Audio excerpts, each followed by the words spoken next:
Everything is broken, and nothing's going right.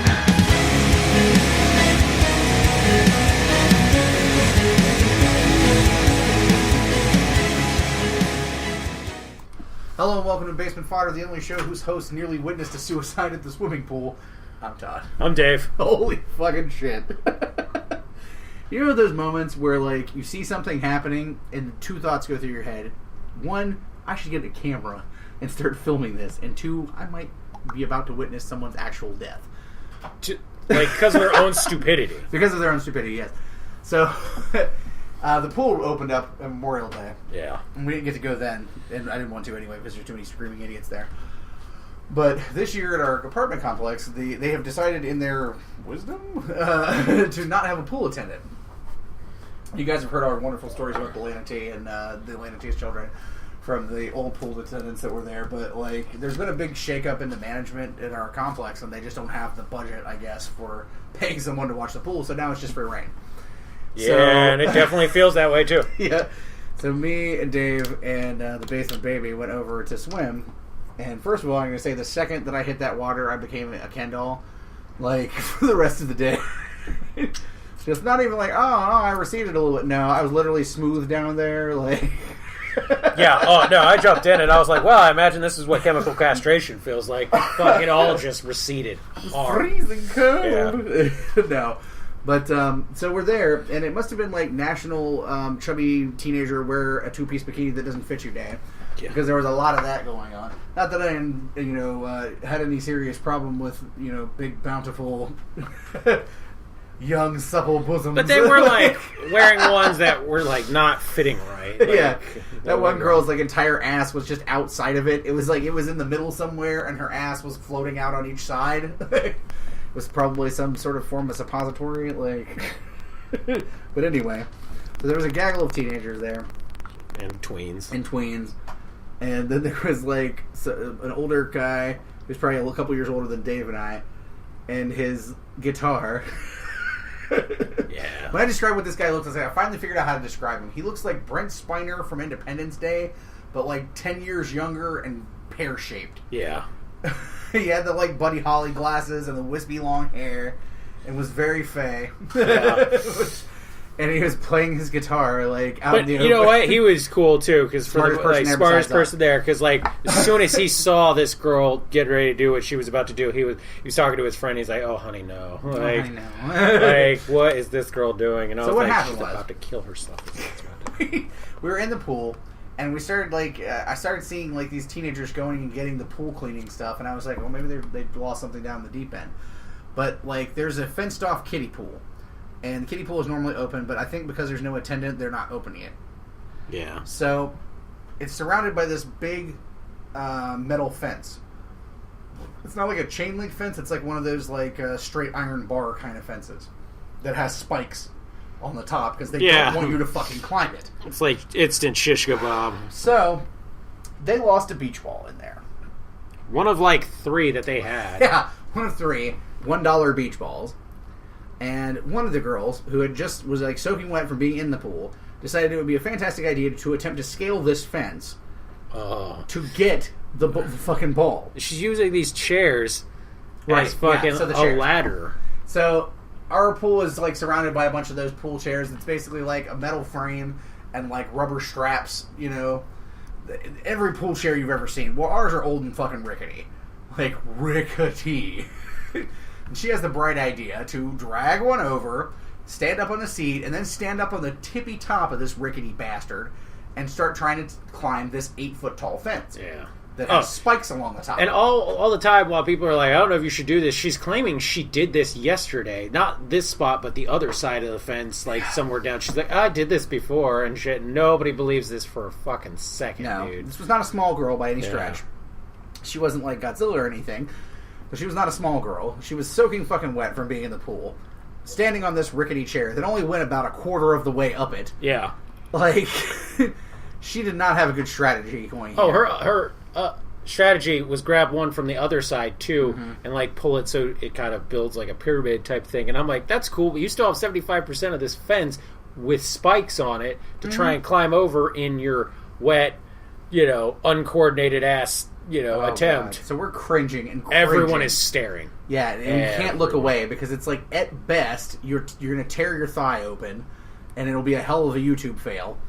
Or at worst, death. I was going to say, it's pretty much just a snuff film. That's either way. It's seriously. A snuff film.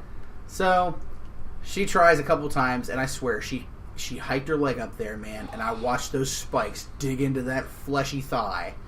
And I was like, what the fuck is wrong? It's a beach ball. It's $1. I'll go buy you one. Right now, I will get out of the pool and I will go to the dollar store and buy you a beach ball. And then not even that, but fucking maintenance is right outside of the pool. They could have opened the goddamn somebody lock. went to ask him. Yeah. But she was like, no, I'm going to get it. It's that level of, the thing you're doing is stupid, but you've already committed and you got to do it. And that's stupid stuff right there. So she's trying real hard, man, and she starts to put weight down on that leg, and it's just digging in there, and I'm like, oh my god, oh my god, oh my god, oh my god. So Dave finally cannot take any more of this. Nope.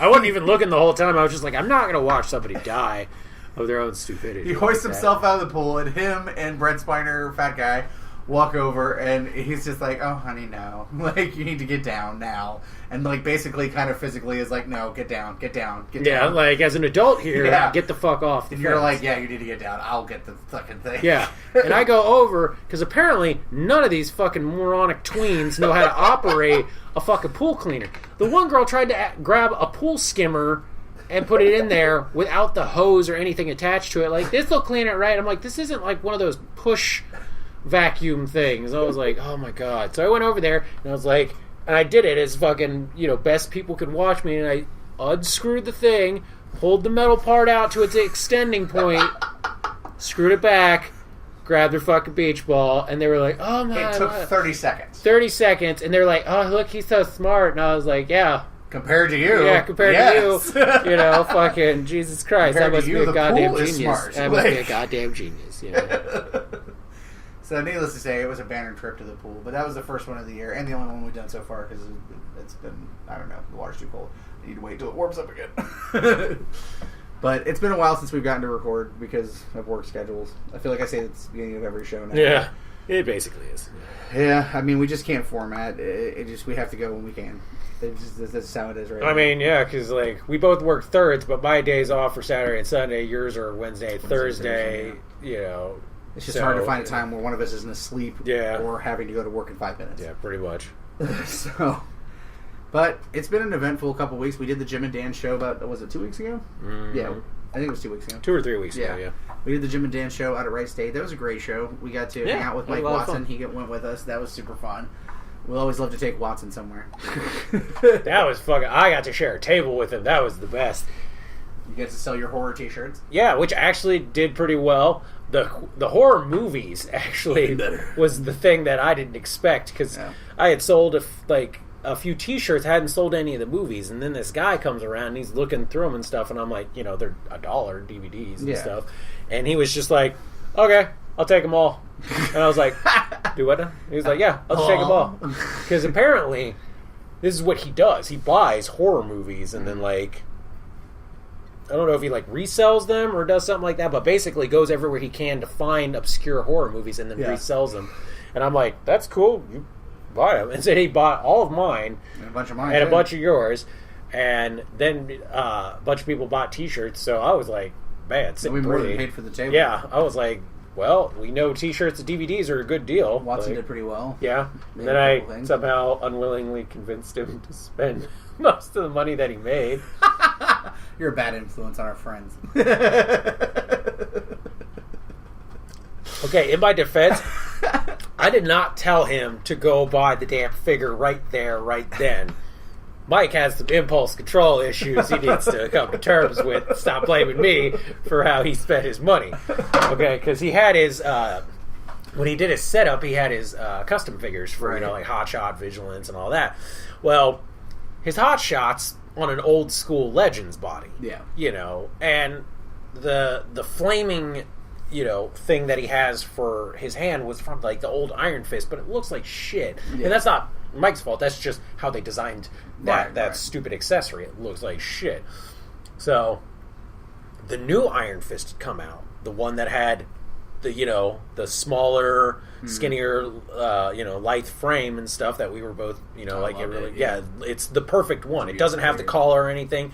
Really great. But it has the accessories with the fists where they're on fire, like the not light up, but like they're in energy, translucent, and then you can put the fireballs on them. And I was like, okay, well, from what I've seen, reading all the comics, that's pretty much how Hotshot uses, like, his hands are like, whoop, and he does that. And I was telling Mike, I was like, Mike, other than, like, all you need to do is pop the head off and put the head of that onto this new body, and I showed it to him, and it was like a fucking revelation had hit Mike, and he was just like, oh my God! And I was like, yeah, you could go run around. I'm sure there's probably some around here. You could check it out and stuff, like, look at it and see what I mean.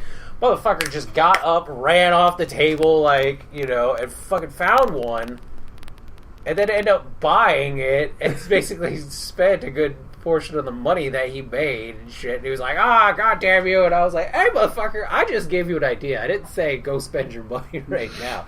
You could have bought that figure online or some shit. So, but hopefully he'll get a sweet new Hotshot custom out of it for his thing. I can tell you, I was so fucking dead at that show. Yeah. I got off work at 7 in the morning. We went and did the show. I slept for like 2 hours and then went back to work afterwards. Yep. I was so fucking dead. I was falling asleep in my face. Like, it was a fun show. We got to see Aaron and Sarah from Roma, and we got to see Adam Fields was there, and let's see. Got issue 2 of Prowl, which we're going to be reading here soon. And hopefully issue 1 and 2, and we're going to hopefully we'll have a review ready by the next show. I'm very interested in doing so. What in the flying shit is... Oh, God, it's a creepy baby head. Damn it, stop showing me weird shit on Facebook when I'm talking. She's going to be doing monster babies now. Like Frankenstein babies. Your weird lady is gross. Sarah, you're weird. Not that Sarah. Different Sarah. Other Sarah. Another Sarah who is fucking weird. So... I don't know. We had a good time. It was a great show. I'm ready to do it again. There's another one in August, I believe. Yeah, I think so. Yeah, at the end of August. But before then, our next show is actually going to be the Ohio Toy and Comic Show, and then that one's in July. Let me get a date on that one. But yeah, that one I'm very excited about. We actually got to start working on our panel idea for that one. Oh, for the thing? Yeah, I believe we're doing a panel at that show. Well, let's confirm with them first and make sure. Well, we brought it up, but I want to, double check and stuff that we're not at a show, because a lot of things get said at shows and stuff, so I want to kind of confirm. We've been talking about it for a while. So I'm sure that we are, but I just want to make sure. Yeah. Let's see. July 23rd. It's going to be... I will just go ahead and do the promo now. Do it! So everybody come out to the July version of the Ohio Toy and Comic Show of Volume 4. Come out and meet all of our cosplay guests Sunday, June 23rd, 2017 at the Fairborn Holiday Inn, 2800 Presidential Drive, Fairborn, Ohio, across the street from Wright State University, so right across from where they do the Jim and Dan shows. Only $2 admission, kids 12 and under are free. There's going to be free parking and hourly door prizes as well. We're going to be there. Of course, Sarah's going to be there. The Roma boys are going to be there. I think Metzger is going to be there. Oh, they've added Mike officially. Oh, Watson? Yep. Yeah. Big Mike Watson's going to be there. Yeah, that was fun because I made that shit happen. Goddammit! I was like, "Let's go talk about this right now." Let's go get this shit going. Get her doing. That's right. So yeah, he's. So even if you did spend all your money on an action figure, motherfucker, I got you in a show. Suck my dick.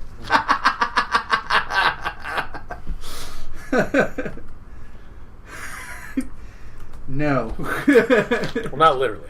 Well, don't ask Watson to do that. I mean, he's a good friend, but I don't think he's going to go in that direction. You got to find out if they're the best of friends. Okay, we're best friends, but we don't do that. No, but you constantly talk about my junk. Yeah, because I want to. You're just scared of it. I'm afraid of it. Yeah, you're afraid of it. Terrified by its girthiness. If people weren't afraid of it, you never know. All right, so guests of honor: Sean Pryor, Griffin Cosplay, Mary Mercenary Cosplay, of course, Joe Colton Cosplay, Diagnostic 80, which is apparently another cosplay person, which I've never heard of. Do not There's fucking going no to be stick. Is a Doctor Who deal because they're cross-promoting with the Doctor Who show that's going to be happening. Who? There's going to be some Doctor Who dealers in there. There's going to be a guy who specifically cosplays the 12th Doctor, so that's kind of cool. Let's see. The infamous podcast, the Basement Fodder podcast, are all going to be there. Let's see about artists. Artist Alley is officially sold out. Adam Fields, Matthew Pogues Metzger, Mike Watson, Justin Wasson. Let's see. And Pat Baumgartner. And there's going to be some more announcements apparently soon. So, awesomeness. Let's see what vendors are going to be there. Aaron, I think you should appreciate this awesome plug that we're doing here. Roma Collectibles, Bell Book and Comics, Superfly Comics, Mike's Vintage Toys, Chris and Matt's Toys, Hypno Shield, Hive of Villainy, Kremen's Creations, Jim and Dan, That Vintage Toy Guy, Your Toy Connection, Real Robot, Golden Dawn Dies, Echo Base Toys, Hotspot Toys, Time Warp Toys, Indiana Joe's Collectibles, Retro Rad, Wibbly Wobbly Timey Wimey, Holland Flowers, and the golden silver coin of New Carlisle. So, all kinds of fucking shit going on. Yeah. All kinds of shit going on. Now, I'm really looking forward to it. We always have a great time at that show. I'm going to harangue the shit out of somebody. There's going to be panels, which we may be doing one, as I had mentioned. So I'm really excited about it. I asked for the day off work. I hope I actually get it, because I really don't want to have to fucking marathon shit again. Yeah, that would suck. But I'm very excited about it. What is Origins? Isn't Origins coming up here soon? Origins is next weekend. Is it? Yep. Which I will be Doesn't going it start to. during the week, though? Yeah, it's Like, all next week all next and the week? weekend. Yeah. Which Much I will be credit, going Bill. to during the week, and well, I don't know if I'm going to go on the weekend, but I'm going at some point in time. Might I'll try be to going. go during the week. You can go like Wednesday or Thursday. Yeah. We can shoot up there. This turned into a conversation that has nothing to do with the show. Yeah, because that never happens on this fucking show. No. So you went to see Wonder Woman. Yes, I did. Went. Give us a non-spoilery review. It was fucking awesome. Okay, I'll have to say, as far as I'm concerned, in my opinion, and if you don't like my opinion, again, you can kiss my ass or suck my dick. I really don't care. Two great choices. Two great choices. Both balls. Both of them. I think it's the best so far that they've done. Mm-hmm. And I know some people will probably disagree, but I'm not just talking, like the action. The action sequences are fucking amazing. If you ever had any questions about Gal Gadot as Wonder Woman, if she can do it or anything like that, you need to watch it, because what you saw in Batman v Superman was good. What you saw in Wonder Woman was fucking great. Yeah. Like, her and all the women. Like, I read some articles. They literally went for, like, athletic women. Like, they went after, like, fighters, cyclists, marathon, like, everybody, like, strong physical women, and they trained them all on how to ride horses, use swords, put the armor, all that stuff, and the women loved it. They were talking about their family, being all excited, but it was amazing. It was really good. The women were strong. The story was really good. This one was good in the sense of watching her grow from being a kid to who she becomes, right, and then who she becomes later on, that you see, like, what you saw first and where she is actually a really good story. Like, it's a full, complete story. It shows everything. It's good character development, right, which honestly was one of the biggest problems with, like, Man of Steel and stuff. I mean, even in Batman v Superman, you saw Bruce Wayne and Batman. There was a specific difference, there was, like, character development in that. So far, Superman's been the only one lacking as far as in, like, Clark Kent. Of course. Right now, they've got a golden opportunity. I'll just say that. But Wonder Woman was amazing. Chris Pine, and I can't remember what the girl's name, the chick who plays his secretary, they're hilarious. Like, she is funny in that, like, oh, I said something funny kind of way. He is funny in that, like, kind of, like, smart-assy wit kind of way. Yeah. And that provides that. That's a good amount. The villains are good. They're, you believe the twists in it are interesting. I mean, if you're paying attention, you kind of have an idea of some things that go down. But I know there were some qualms about special effects. I really didn't get so hung up on that. I could see certain things that people might have bitched about, whatever. It had a lot less budget than Batman v Superman, so I mean, it's kind of one of those things. But action sequences were great, plot was really good, character development was great. I mean, to me, this is the formula they need to like work with, and I think they figured that out because like they're already starting to do massive reshoots for Justice League. There's talk about like movie shifting going around as far as like what movies are going to be coming out now. Right.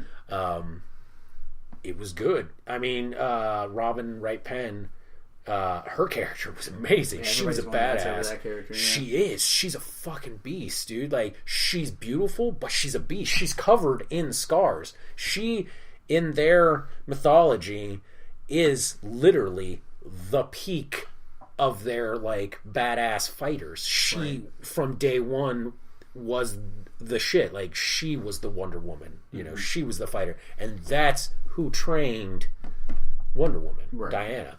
And I mean, she was a fucking boss. Like, you know, there was no question about it. You believe that character and that Robin Wright Penn was the fucking shit. Like, she was the badass. Hippolyta's a badass too, but she has that like. She does a really good job, the actress, of carrying that weight of being the queen, like having to make making these decisions, but also still being a fierce Amazonian warrior too. And they showed a really good mix of that too in the culture of like the fierce training, and then like, you know, you have to be the peak of what you can be, but then also that these women were friends and, you know, lovers, and you know, it wasn't this, because when you read Amazonian things, you think they're like, oh, they're man-hating and all that stuff. There wasn't that necessarily. There was the way that the story had played out. It was kind of almost like that "you burned me once" kind of thing. It was that cautious nature, you know, type thing. And it played well. It played into the story very well. Everything that happened played very well. There is no end credit scene. I'll tell everybody that. So if you don't want to wait, that's fine. I'm fine with that. I'm so like I'm kind of over the end credit scene thing, man. I hate digging around. Well, and that's the thing. Like, they came out and said with that, they're like, if there is a reason, like in Suicide Squad, there was a reason, so we did it. But don't expect every movie like Marvel that there's going to be 1, 3, 9 fucking end credit scenes. Yeah. He's like, because if it doesn't need to be in there, why do it? You know. Agreed. I get that. You don't necessarily need to keep going with that formula, because sometimes some of these end credit scenes I feel like are fucking like, you know, like, giant butt hook. That fucking bullshit. Yeah. Oh, okay, cool. Didn't give a fuck. You know. Yeah. But like I said, to me, I feel like this was a winning formula. This was like one of the best ones. Like, I like Batman v Superman. I liked Man of Steel. I loved Suicide Squad. All for their things, but they all had their shortcomings. This one had a lot less shortcomings and a lot more like, this is where it needs to go. I'm very hopeful for like Aquaman 2 because of like who's directing it, who's in it, and what I've heard. Hopefully that one will be really good too. Right now with Justice League, what happened and what they're doing, there's hope for Justice League 2. You know, I hate to say it. I know people love Snyder, but some people hate Snyder and stuff. I think he has a specific view. I don't think it's a view that a lot of people share. I think it's kind of one of those things where, you know, you can have a serious superhero movie, but it doesn't have to be so serious. Or it can, but there can be light moments in it. And I think that he's kind of forgetting some of that in the formula. And I think some people were very like, okay, it didn't work. Let's see what else we can do. Yeah. And so like this was a different director. This was somebody not, you know, him, and it was really good. You can definitely tell, I'm sure, the difference. Yeah. Oh yeah, it was really good. So, like, scenery was beautiful, locations, everything was really good. Well, I haven't got to see it yet, but I am looking forward to it. What I did watch though, since the Flash season ended, the back half of the season is on Netflix. Well, the whole season's on there now, but the back half is all I needed to watch. Yeah. Starting with the second part of the Gorilla City. Gorilla City, yeah. This is a mixed season for me. Yeah, it was. I like a lot of stuff that they did. I like Tom Felton's addition. to the show.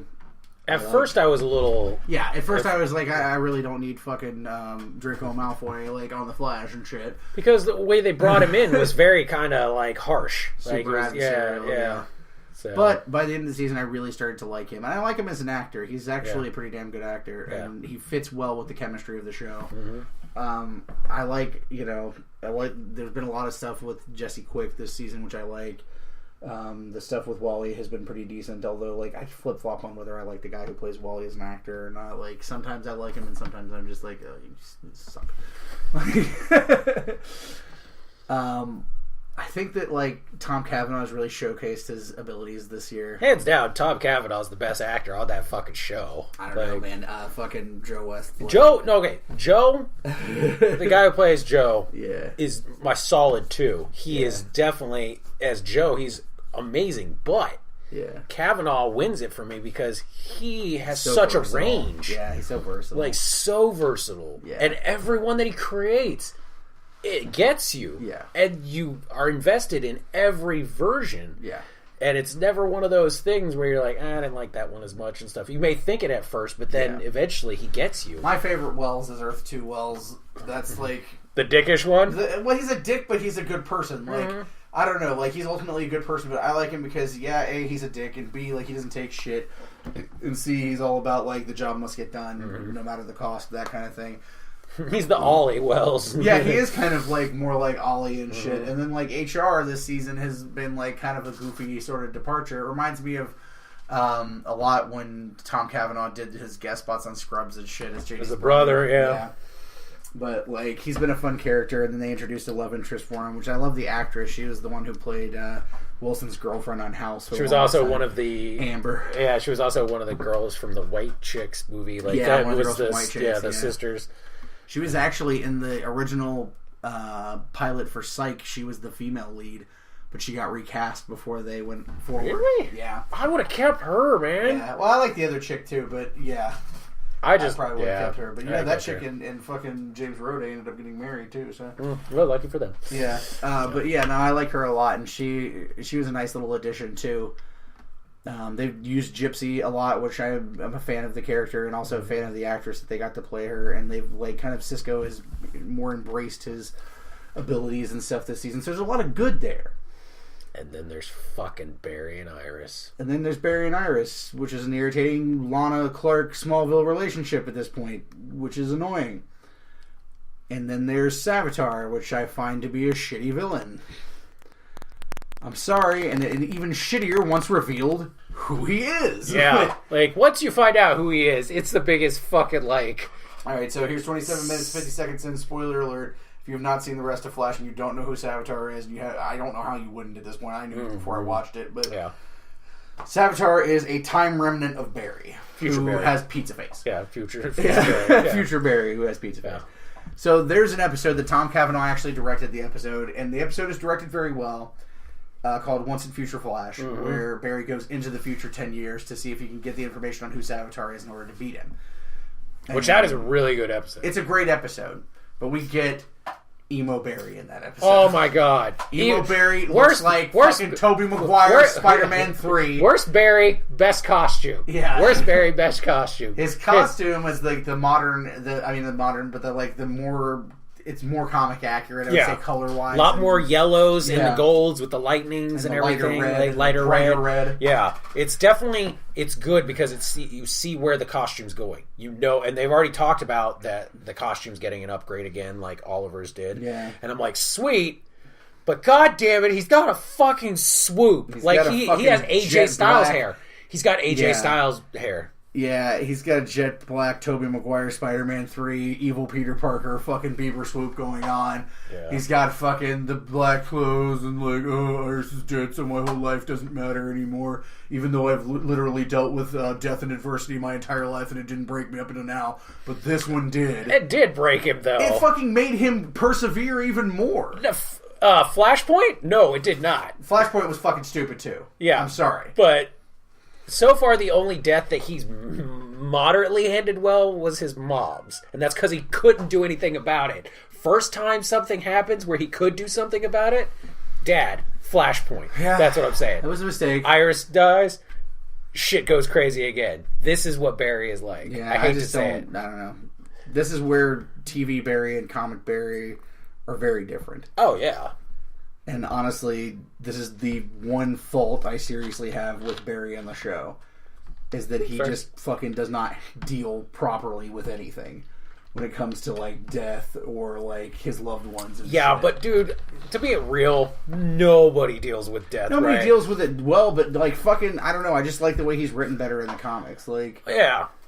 But also in the comics, shit like this hasn't happened to him necessarily in the consistent, like, time that it has on this. The thing is, though, this is where I feel it, like, this is the point of the show that becomes very CW-y. Mm-hmm. It's like manufacturing teen angst drama for the sake of teen angst drama. And that's the part that I dislike seriously. Like, there's parts of it that I understand, and, like, to some of it, like, I actually, like, as much as I dislike Flashpoint, I kind of made an argument for it, and I believe, like, it made sense to the story. Mm-hmm. But this is, like, I don't know, I just don't see him going off that far. Where he's, like, fucking a basement dweller in the bottom of the fucking building and shit with his Bieber swoop and jet black clothing and listening to fucking the Eurythmics or something. I, however, like, am on the other end of that argument, and I think that is completely, you know, is plausible. Because, one, he's already seen what happens when he tries to go back and fix things or fuck with things. You know, he created Flashpoint. He would think that would help him to deal, because he already knows how bad he fucked up in the first place. So maybe let's not create a bunch of fucking time remnants because your girlfriend died. Let's remember that you caused this and fucking deal with it.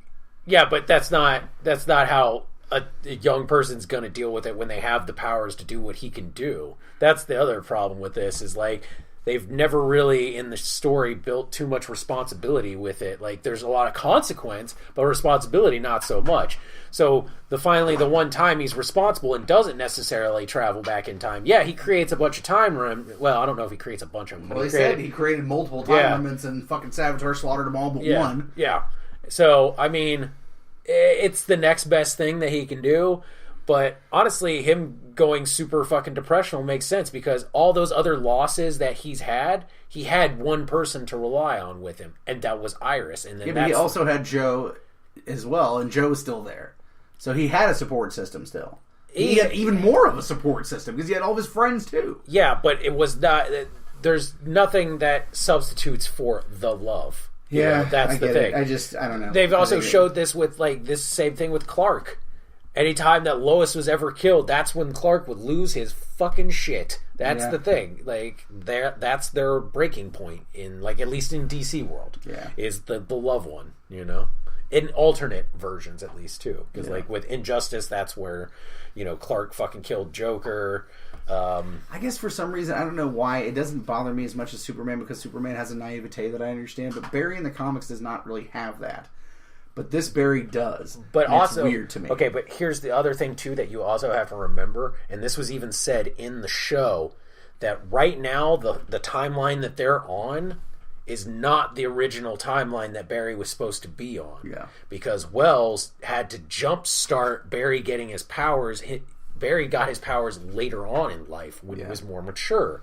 In this one, Wells jump-started it earlier so he could get the fuck out of here. Yeah. So it is, like, basically, you gave a fucking angsty 20-year-old with fucking some severe baggage that he hasn't coped with, you know, and, like, issues with girl he loves, pretty much phenomenal cosmic powers in sense. And it's just one of those things. It's not like I don't understand what their motivation for it is. It's just, it doesn't work for me. And I get that. And, you know, I understand it, but it is one of those things where it is a believable thing as far as, like, their... I also don't get the Savitar Barry's, like, master plan either. Like, I don't understand why, like, you wouldn't love me, so now I must become ruler of the universe. Like, I don't... What? Like, where? That's an awful big jump, dude. I don't know. Like, I would love to see that. Like, to me, this is something I think they need to go into, like, later on and kind of discuss, is, like, what all creating time remnants does. Yeah. Like, because the first time that we saw, like, time remnants, it was Zoom and Jay, and he was fucking killing them off and all kinds of stuff, but there was some weirdness with it. Then Barry creates one, and that one agrees to basically, like, Off himself, sacrifice and shit like that. But it's like, all these ones got killed by Savitar, but he's like, I never agreed to this. I never, said, yes, I wanted to do this and shit. Like, basically, Barry was sending these guys to their fucking death knowing this, And yeah, I guess they're a time remnant of yourself, but still, they are their own. It still seems awfully fucked up. It's a very, like, gray area as to, like, one, what does it do to either one of them? Like, the moment a time remnant is created, does it, does it start thinking differently? Does it have its own personality? Like, none of this shit has been said. It's basically just like, created this clone. So I think that's something they need to delve into more, and I think it would make more sense for, like, these types of stories where it's like, maybe it was a bad batch of time remnants, and this was I don't know. It was half baked or something. Yeah. It might come out, you need about 10 more minutes in the oven or something. That's the thing, it's like, what happens if, you create a time remnant, shit, like, you go to Earth 2 or Earth 1 and you find evil versions of yourselves and shit, and even, like Cisco said, where the whole thing with Kirk, where there became an evil Kirk and shit, that's what could happen. You split yourself. There's darkness in your personality. Yeah, it happened in Star Trek a few times too, like when the transporter accident happened and Riker got transported off, but like a version of him stayed there, and then became Thomas Riker when they found him, and he was like more volatile and angry and shit because he was alone for so long, and like had a pissier personality and shit. So there's precedence for it in writing and stuff. I don't know. Like, there was good stuff and bad stuff, and like the Savitar thing did nothing for me. But the whole Savitar thing sucked. It was not a great story. It killed this season for me. Honestly, there was some really good stuff, and I think another thing that's a double-edged sword was the Caitlin Snow Killer Frost thing, because seeing her become Killer Frost is awesome. It's also heartbreaking. It's also fucking heartbreaking because, god damn it, you love Caitlin Snow. I do. Like, and to see her. And they even did it. They wrote it that way, and they played it that way every chance they got, and it was beautifully done in that. But it was one of those saying goodbye to your friend to become your enemy type thing. Like, no matter what you did, like, I mean, everyone on the team was like, we love you, we don't want you to go, we'll do everything. And it was basically like inevitability. It's happening. It doesn't matter what. So what I'd like to discuss now is not the finale. First, I want to say the finale actually gave me real emotions. Mm-hmm. Like, there was, even though I didn't like the Savitar storyline, there was good stuff that happened in that last episode. Yeah. And if you haven't, again, we're already on spoilers, but HR's death is really fucking hard to take. Which, if you didn't expect that, I don't know what to tell you, because from day one, that is the pinnacle for his character. That was the pinnacle. It makes sense, but I honestly didn't expect it. I don't know. For some reason, I didn't. Oh, dude, they plain as day came out and told you. What? That he was going to die. No, they said he survived. When he got soloed out and was like, you were the one that survives my entire fucking thing, that's as good as basically saying, now he's going to die, because all they've been doing through this whole season is doing everything they can to change time so that somehow something goes differently. Yeah. So what would make the most sense? HR's got to die. Yeah. So I want to talk about the musical episode. Oh, fuck. God damn it. So I heard all these wonderful, fluffy things everybody said about the musical. Oh my god, musical episode is so amazing. Hashtag musical episode. Hashtag, oh my god, hashtag gleek. That's why, because they're all gleeks. I want to tell you guys something. It is the worst episode of any of the DC shows I've ever seen. It is hands down the worst. The acting is terrible in it. I don't know what the fuck. It's like all the actors died or something, and like they replaced them with clones that never acted before. Or they're like, okay, everybody take a day off. Forced. Like, phone it in. It is literally the most forced I've ever seen any of these actors acting. The story is stupid. It makes no sense. They basically copied the Mixoplex story from Supergirl and did it again with music this time. Yeah. There's no explanation of who the Music Meister is, where he comes from, any of that shit. What he actually is, nothing. It's just like, oh, he's enigmatic. No, fuck you. That's lazy writing. Lazy writing. There's no motivation for any of the story. It makes no fucking sense. And the musical aspect of it, horrible. Fucking horrible. And they even got their most talented fucking musical people to do it. They got fucking Joe. They had Stein. They had fucking Malcolm Merlin. All those guys, great singers. Mm-hmm. Wonderful singers. Barry, I'm sorry, not a great singer. He's okay. not great. Which is funny because he came from Glee. Yeah. Well, and when he sings to Iris in the other episode, it's really like another part or whatever. Like it's in that episode. That's the only part of that episode I like. Yeah. When he proposes to Iris by singing, that is a beautiful thing. Yeah. And he sang that song well. But I swear to God, I've never wanted to fucking throw something on my television so hard when him and fucking Kara are tippity tap dancing along and singing about being motherfucking super friends. I swear to God, I nearly quit the show. I watched, that's the only part of that whole episode I ever watched, and it was like a clip of it. I watched just them perform that fucking song, and I was like, oh my God. I knew I wasn't going to watch this episode to begin with because I hate musicals. I saw that shit, and I was like, yep, I completely understand why Stephen Amell was like, no. Like, never gonna fucking happen. Not for money, nothing. It sucked. I can't even articulate how much I hated that episode. I've never wanted to turn the show off that bad before. Like, Flash has got me a few times where it pissed me off. Like, they did shit in other seasons where I'm like, I want to turn this fucking episode off because it's bullshit. Yeah. But this was literally painful to watch. I'm embarrassed for anyone who did in that episode. Anyone. Especially that fucking guy who played Music Meister. I'm going to tell you what. I don't know if I guess he's a Glee guy too. That guy can't act for shit. Not a good singer. Yeah. Totally fucking unbelievable. Nothing about him was good. Yeah. I swear, like, the Music Meister episode of Batman Brave and the Bold, I don't care if it's a fucking cartoon, still one of the best episodes. One of the only ones I'll ever watch. I love that shit. Yes, one of the best ones. If they could have gotten Neil Patrick Harris. I wouldn't fucking, like, throw Neil Patrick Harris's shit at this motherfucker. He sucks so bad. Like, I'm not even in comparison. No, he literally just sucked compared to anybody. Yeah. They probably could have walked outside and found some key grip or something, or some fucking lighting guy. Could you sing? Hey, can you carry a tune in a bucket? Hey, come on in here and play this part, and it would have been about 4,000 times better. Yeah. I hate this guy. If I ever saw this guy in person, I would take my shoe off and beat him in the face with it repeatedly until all of his teeth fell out. I fucking despised this episode.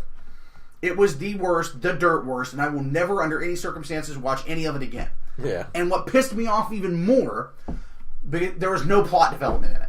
Nothing. Because I thought for sure, like, okay, I need to get through this episode because there's going to be some kind of plot development. Nothing. Fucking nothing. I could have skipped that episode and it wouldn't have fucking mattered. And that's what pisses me off even more. It's like, damn it, I had to watch that whole fucking thing. A part of my soul died watching that garbage. That was literally worse than the fucking 1990s Superboy series. Like, there is nothing, I think it was worse than the fucking 70s Spider-Man show and the 70s Saturday morning Shazam show put together times 5. Fuck that episode, and I hope it fucking, every copy of it that's anywhere gets burned and destroyed. And if you like that episode, what the fuck is wrong with you? What the fucking fuck? You must just love Glee so much that you want to fucking suck that Ryan guy's dick. Like, I fucking cannot understand anyone seeing any goddamn value in that episode. But apparently, in the minority on that one, because apparently it went over smashingly. I'll be the happy motherfucking proud wearing a t-shirt goddamn minority. Yeah, because apparently everybody loved it, and it went fucking over fucking ecstatic. I'm ashamed of anyone that was in that episode. I'm ashamed. Literally fucking ashamed. That episode was a televised Holocaust. Oh, my rage hurts. Yeah, see, for me, the finale for Flash was good, but the finale for Arrow was I still haven't better. watched the back half of Arrow yet. Yeah. I'm excited for that one. Probably going to work on that one this week. Did you finish Supergirl? No, I haven't finished Supergirl Go yet. Watch Supergirl first. Really? Yeah, you probably You of all people would tell me to watch Supergirl before Arrow? Well, yeah, because Arrow's probably the best one out of them. So that's why I'm like, well, get the shit here. Like, I don't want you to watch the fucking Supergirl and be like, this one was okay. And then, you know. I'm excited for Arrow. Yeah. I'm excited to see Manu Bennett come back. Oh, God, it's so fucking good, too. Like, the way they did it, the chemistry was, like, was back from, like, when they first had, like, Slade show up in the show and they were, like, you know, working together, like when he was training them and stuff. That dynamic was back. It was really good. There's a lot of interesting things that happen. It's good. Yeah, I'm excited to see the rest of the season. Like, I enjoyed the first half of the season quite a bit. Yeah. See, it's hard because for me, Legends was great. Arrow was great. Supergirl and Flash pissed me off like there was no fucking tomorrow. Like, Mostly fucking, like, I don't know, Flash mostly. Like, I didn't have as much problem with Supergirl as I did Flash. I did because, Like the Monel stuff. I like Mon-El. I didn't like how they fucking had Kara treat Mon-El. Well, that's what I meant. Yeah, it was super fucking shitty. And I'm like, what the fuck is this crap? Like, I don't know. It was very, very shitty. But, you know, Superman is awesome, so that's always good. Yeah, I'm excited to finish off those other 2 seasons. Yep. It's weird. Like, I've had cable for so long that it's so weird to actually have to have direction when I'm watching television now. Yeah. Like, because I'm so used to just aimlessly channel flipping. Although, I don't think we've recorded since I got my TV. No, we haven't. So, I want a TV at work. This is so great. Our other roommate, may he not rest in peace, was moving out and taking the TV in the living room, so that was kind of sucking. But I walked into work one day and everybody's like, "Oh, congratulations!" I'm like, "Who the fuck are you?" Like, I basically like don't know anyone that's not on my shift, who or the like fuck? attempt to know anyone. But everyone seems to fucking know me for some reason. But they were like, "Oh, congratulations!" And I was like, "What the fuck are they talking?" Apparently, there was like a drawing that happened based on statistics, like our call statistics and whatever. Because I work in a call center, and I was entered into it automatically because of my statistics. And I won a 50-inch, was it LG? Yeah, LG 4K smart TV, which was like value about $600 for free. So that was super fucking awesome. So, but once we had it installed, I found this thing that's on there that's like internet TV basically, and it's all these free channels. Yeah, but basically it's just like continuous YouTube videos essentially from all these different YouTube There's a channels. Fail Army There's channel. a Fail Army channel. We love it so hard. And then the YouTube thing with the fucking where we just sit there and zone out watching. Yeah, there's like, videos. videos. It's like, oh, it's the most amazing video ever, and it's like all this industrial cool stuff and like kinetic sand and just neat things visually to watch and music that's pretty. String bikinis are for everyone, man. Yeah, well then there we go. Yeah. Dave's trying to distract me with large women in bikinis. But yeah, I found that now I can actually channel flip again, which is like very pleasing to me. Because I don't necessarily always want to watch TV with direction. Because when you just have like Netflix and Hulu, you really need to know what you want to watch. Or you're just going to be flipping around through the menu forever, which is boring. It's just fucking boring. I wish I could like start a show or something and then also be flipping through the menu somehow. You know what I mean? Like on Netflix, like have the show going and then have the menu at the bottom and I can still look through it. So like I'm not just sitting there in silence for an hour and a half trying to fucking pick a show. Mm-hmm. You know? But no, I'm enjoying new TV. It's fucking amazing. It's the 4K thing is crazy. Like, well, yeah. When I first walked in and saw it, I was like, "This is a little unnerving." It is. Oh, it's disturbing. Yeah, but very awesome. I also wanted to quickly mention while I'm thinking about it. We've talked about this before because we've been to a couple of these now, but our friend of the show, Brandon Bean, he's doing these garage sale comic shop sort of things. Like, dude, these things are awesome. And he is fucking awesome. Like, he always has great stuff. He's got a lot of Loot Crate stuff in there. Yeah. Like little accessory type, things. Like, I got that Q-Fig, the Doctor Strange Q-Fig. Mm-hmm. And I got the Doctor Strange Pop t-shirt, which is really fucking awesome. I need that. I need to get it. And I got a stack of like, I think 45 comics. Yeah. Or 43. 43 comics, the Doctor Strange Pop shirt and the Doctor Strange Q-Fig, all for $45. Yeah.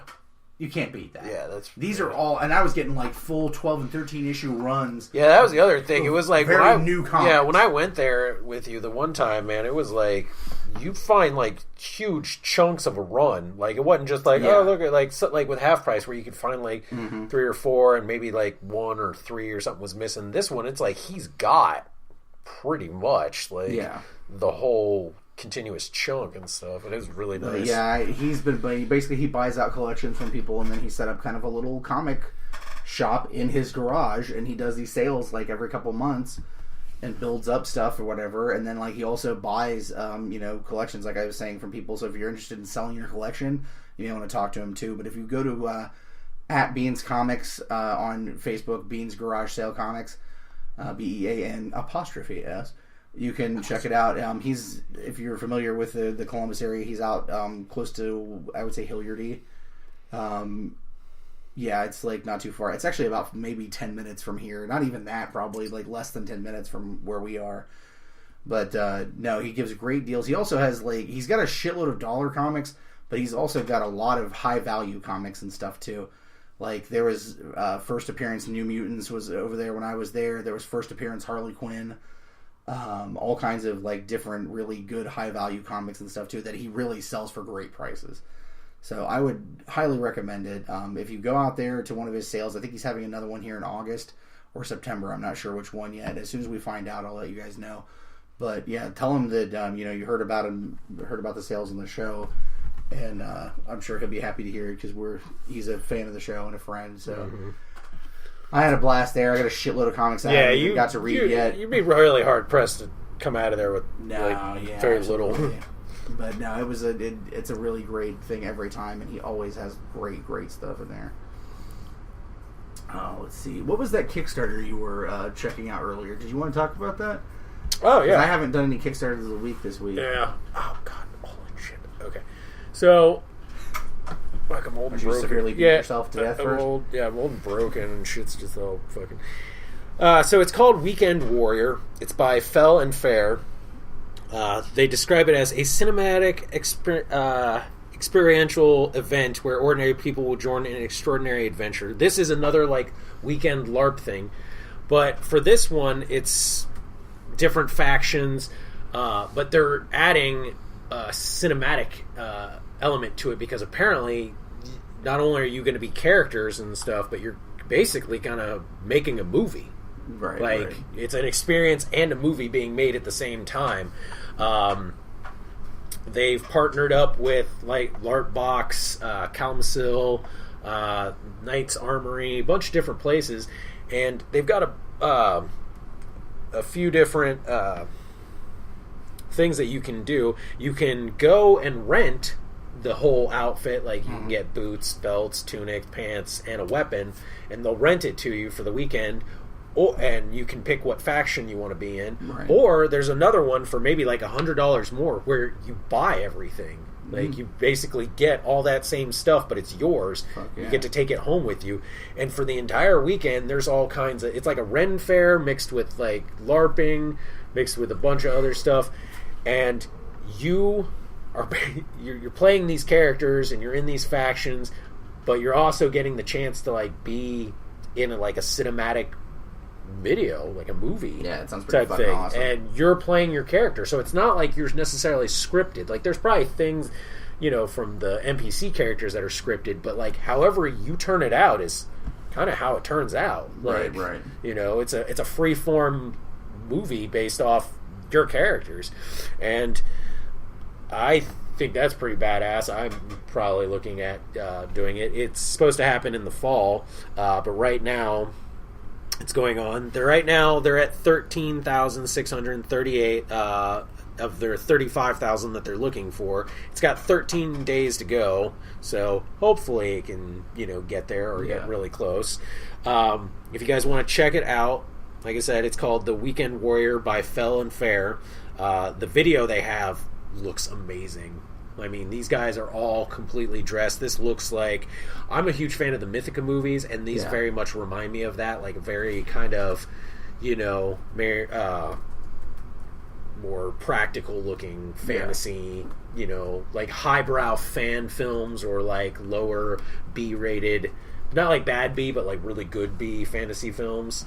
That's kind of looks like this, and you get to be a part of that experience, which I think is fucking badass. So I mean, definitely check it out. I would highly suggest it for any of the LARPers, and I think this one is where the other one I had talked about was tabletop. This one, I think you're actually going to be fighting, combat wise. So from what I understand, so it should be pretty good. At least check it out, see what you think. They just released images today of the DC figures that are going to be coming out for Justice League. Have you looked at the individual pictures yet? No, I haven't got to look at it because it wouldn't pull up on my phone. But yes, I saw. Oh yeah, that fully armored Aquaman is coming home with Daddy. It looks, his face sculpt is better this time. He looks bulky. I'm looking at these on CBR.com. You guys might want to check these out if you're into the figures like we are, of course. Yeah. I want Looks that amazing. The Batman one's okay. It's a little bulkier than the other Batman ones I've seen. Yeah, I've already got as many Yeah. of the Batmans as I want. I don't really care. Batmobile Holy shit! looks fucking insane. Is that a full size one? I think so. Yeah. Oh, okay. I gotta buy Cyborg looks like the Ultron Build-A-Figure repainted with a different head on it. that. Yeah. Really So does. I'm not impressed at all. Not impressed. Wonder Woman looks fucking awesome. I love her head Yes, she sculpt. does. Her head sculpt looks even better this time. Damn. The Flash looks like one of the VR troopers. I'm still gonna buy him though. Yeah, maybe. I mean, I'm going to. Superman, the head sculpt is much better, I would say. Yeah, the head sculpt is better. But he Yeah, looks that's good. about it. I mean, they look fucking great. Yeah. I can't wait to get them. I want to know if that fucking Batmobile is like a full scale 6-inch it is. one. Because if so, that thing's fucking coming home with me. Like, I would say the must-haves for me are Aquaman and Superman and Wonder Woman. Aquaman and Wonder Woman. Well, I don't know. I'd have to see her in package and see if she. Just because it's Flash, I Yeah. guess. But like, I don't know. I hate that fucking costume. He looks like a VR trooper. That's fair. But, Kind of a little disappointed though. I didn't see a Parademon. Like I would have expected something. Yeah, that would have been cool. You know. That would have been cool. Well, they didn't show if there was a Build-A-Figure. Maybe it's the Batmobile. What is the It's- Build-A-Figure? Yeah, like they did the grapnel gun for the Batman Superman one. It's not out of the realm of possibility. It's not, but man, that would Packaging would have to be enormous. Yeah, I was gonna say that had to, there's only like 5 figures there, man. That's like big old chunks, like fucking. Just these huge boxes of yeah, tiny figure in it. what the fuck is this? We're building the Batmobile. I'd be okay. It's with probably that. a separate thing. Mhm. Well, we're coming close to the end. I want to say it is nice to actually be recording in a basement again. We are. Yep. We got, since our other roommate moved out, we got the basement baby moved upstairs to her room now. Dave's got 90% of the room down here, and then we've set up a little recording area. Basically, the only thing that changed was what her area is now now the become recording area, like the yeah. crafts and recording and gaming. The main Yeah, area. it's the basement of doom. It's the baby Oh, basement. Yeah, it's the baby basement of doom. It's about a little less of the space, but it's going to be more concentrated, which will be nice. Yeah. So we're going to be working on it throughout the weeks to like Mhm. doom it up, you know, Yeah. doomy, We got our new doomy, banner doomy. for shows, so Yeah. we're going to hang up our old one down here. Yep, that'll be cool. We got a nice little backdrop. We put up the shelf so we can, you know, have stuff. So when we take I got an pictures, interesting idea for that too. okay, cool. We'll take pictures of everything once it's done, but we've taken the Yes. leaf out of the table, so it's the table smaller, more compact, but Yeah. still have room if we want to bring guests down Yeah. to record. So I mean, since we're happy not about it. gaming necessarily on Yeah. the table, it doesn't really need to be that huge. I'm happy about it because It's more of a round table. we finally have a comfortable place to Yeah. record again, and that'll probably actually, in all honesty, help out a lot with Yeah. getting more recording done. Yeah. Because like it was becoming really difficult to find a place to do it comfortably. Because doing it in the living room is kind of rough because it's like with the kid and everything like that. And the with sound here, quality suffers. Yeah. With down here, it's pretty much, unless somebody's coming down here to do laundry, this is my space. Yes. So, yeah. Now we can do this. And it's good. I'm excited about it. Yep. Well, I believe it's chilling time. What do you think? Yep. Dance monkey. All right. Well, if you enjoyed what you heard this week on the Basement Fodder podcast, you can, of course, find us at our website, thebasementofdoom.wordpress.com, or, of course, our network home of digitalnerdage.com. You can find us on Facebook, Twitter, and Instagram at Basement Fodder. On both of those, and on Facebook, and a myriad of things. Todd of Basement Fodder, Dave of Basement Fodder, the original Basement Babe, the Den Mother of Doom. Let's see, the Todd Files. It came from the queue. And of course, if you're interested in custom action figures, Titan Trap Customs. And you can find me under Todd Dave and Dave under Dave Basement of Doom, I believe. Yes. Yep. I think that's all of our social media presence. Remember all the shows that we plugged earlier that we're going to be doing. We're going to be doing the Jim and Dan show. We're going to be doing the Ohio Toy and Comic show. And I don't know details past that. There's some other shows coming up later in the year, but we don't have details. I'm trying to get out to Michigan at least once this year, but with my work schedule, it's going to be tricky. But we're going to do our best. But it was good to finally saddle up to the microphone and get to actually talk a little bit about various and sundry nerdery. But until next time, I'm Todd. I'm Dave. And the basement door is closed. Yes.